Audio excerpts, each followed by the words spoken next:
We are very privileged to be literate in any language. 2,000 years ago, that wasn't really the case for most people. For people who don't know, I grew up as I grew up as a Muslim, then became a fundamentalist Muslim, and then left religion. So I've gone through a lot of phases, you could say.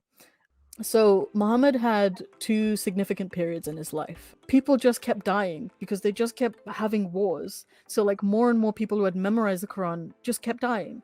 I'm not here to debate that, okay? I'm not a debater. I'm not trying to tear down your religious book if you believe in it. All I'm saying is this is sus as fuck, okay? From the beginning. From the beginning of it. This is sus as fuck. Am I keeping anyone's attention or have people gone away? I mean, I think, Yes. And God was like, you know what? I know better than you guys. Which is why, like, all the tribes and nations that came from Adam are so diverse because God collected clay from all over the world. Is there anyone left in the chat or is it just me talking on my own? This will become an ASMR episode if I can help it. This is why people like Tafsir ibn Kathir, because he kind of holds your hand through the Quran. Like, he didn't need to say this. Like, we knew he was talking to Muhammad. Like, because I gave you the context of how this was revealed, so everyone knows he's talking to Muhammad. Is that he wanted to make a free-willed...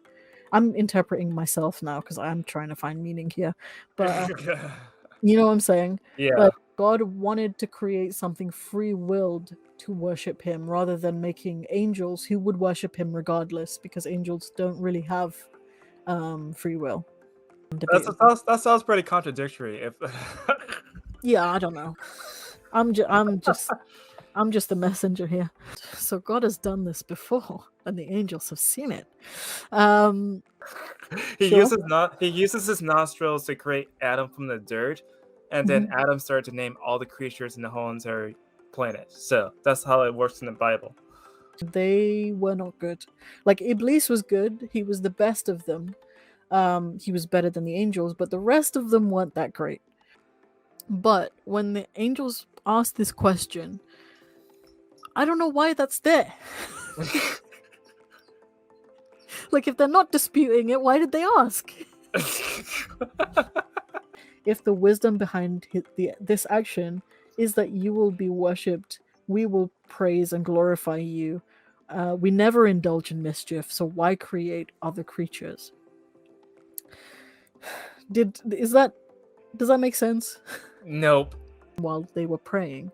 This is because the angels work in shifts with mankind, and they change shifts during Fajr, because at the time the earth was overrun by jinn, and the jinn weren't doing good things there. According to this book, as Abu Bakr did with Omar, or the Khalifa might leave. This is irrelevant. I'm not going to read all of this.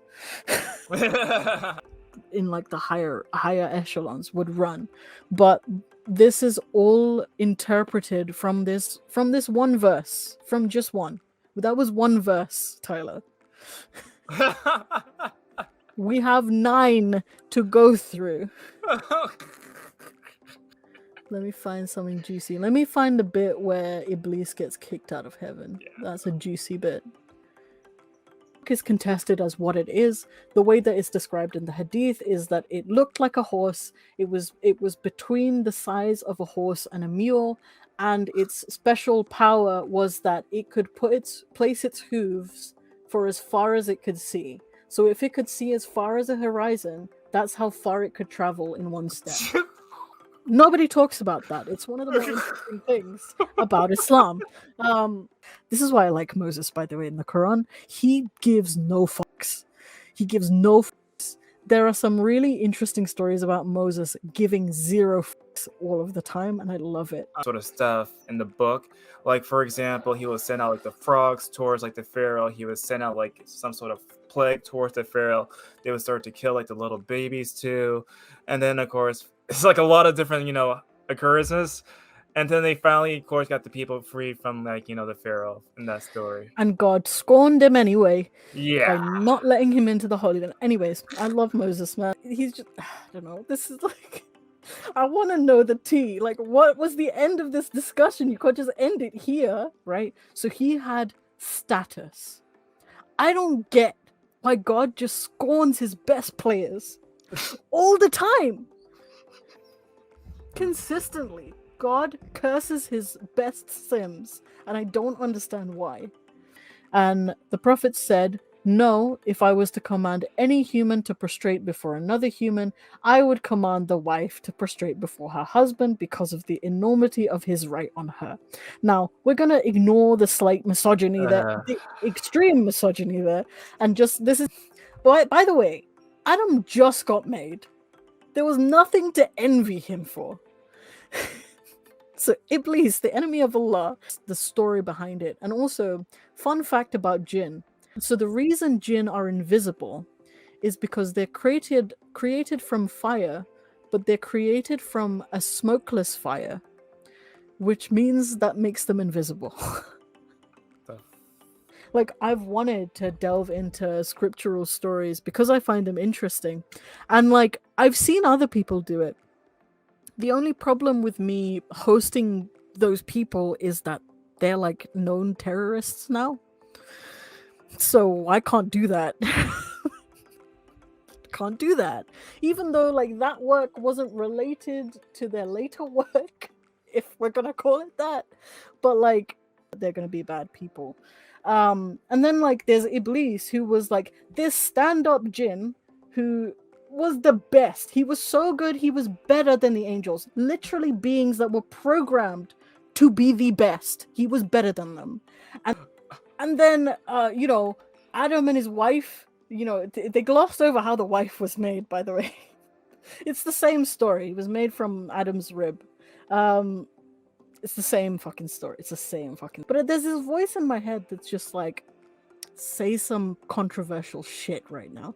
Like, just go for it. And it's like, no, like, I'm trying to be mature and understanding and come from all these angles. And they're like, they're not fucking listening. Just say some fucked up shit and they'll go away. أولا نحن الآن في أين؟ نذهب إلى مطار الشارقة. نريد أن نذهب إلى الصين بالطيارة. واضح؟ ركزوا معي. هذه الأرض إذا قلتم أنها تدور، إذا خرجنا من مطار الشارقة برحلة دولية إلى الصين، الأرض تدور صح؟